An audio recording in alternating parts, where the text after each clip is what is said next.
সর্বনাশ করে ফেলাইছে, আমার মার্ডার করে ফেলাইছে, আমার খুন করে ফেলাইছে। আল্লাহ, আমার সর্বনাশ হয়ে গেছে, আমি তো আর কোমর সোজা করে দাঁড়াইতে পারব না। হায় হায়, এটা কি হইলো? আরে কি কও, কাল লোকে কি তুমি করে মার খাইছো? কোমর ভাঙছে, মার্ডার করতে চাইছে কে? আমার মার্ডার করার লিগে কি বাইরের মানুষ দরকার? আমার ঘরের বই তো যথেষ্ট আমার মার্ডার করার লিগে। আমার পঙ্গু করে দিচ্ছে, আমার গ্যাস করে ফেলাইছে। আমি তোমারে কখন মারলাম? তোমার লগে তো সকালতে আমার দেখাই হয় নাই, ঘুমতে উঠে দিয়ে তুমি গেছো গা। আমি ঘরের কাজটা সব শেষ কইরা রান্না চড়াইছি, তোমারে মার্ডার করুম কখন? এটা কি করলা তুমি? হ্যাঁ, কি করলা এডি? কি করছি? ভাতের মার ডিজে ফলাই দিলা, এত বড় সর্বনাশটা তুমি কিভাবে করলা? ভাতের মধ্যে, ভাতের মারের মধ্যে তো সব ভিটামিন থাকে, সেই ভিটামিন দিতে ফলাইয়া এই ভাত এই সুবা খাই আমার কিছু হইবো? আই হায় রে, মাটি থাকলে দুজনে 2 গ্লাস মার খাইতাম, তাইলে তো ভাত বেশি খরচ হতো না।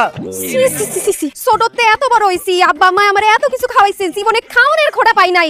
এই কিপটার ঘরে সংসার করতে আয়া আমি খাইতেও পারি না, আবার কথাও শুনতে হয় আমার। আমি ভালো একটা কথা কইছি, কিপটা হয়ে গেলাম তাই না? এই ভাতের মারে যে ভিটামিন আছে, সেই ভিটামিনটা যদি খাইতাম তাহলে শরীরে বল পাইতাম, শক্তি পাইতাম, ডাক্তার কাছে যাওয়া লাগতো না। হ্যাঁ, এত যদি ভিটামিন আর শক্তি লাগে তাহলে দোকান থেকে ফল ফ্রুট আর দুধ কলা ডিম লয় খাইয়া ভিটামিন বাড়াই। মানে যেই ভিটামিন ফ্রিতে পামু, সেই ভিটামিন টাকা কিনা লাগবো না? কেন লিগে? দরকারটা কি? ফ্রিতে পাইতেছি, সেটা ভাতের মারি হোক আর খালের পানি হোক, ফ্রিতে পেলে সমস্যা কি? একটা কথা শুনে রাখো, যে সংসারে বউ উন্নতি না চায়, সেই সংসারের জামাই যতই কাম কাজ করুক, কষ্ট করুক, জীবনের সংসারে উন্নতি হইব না। আয় আল্লাহ, এত বড় একটা কথা তুমি আমারে কইতে পারলা?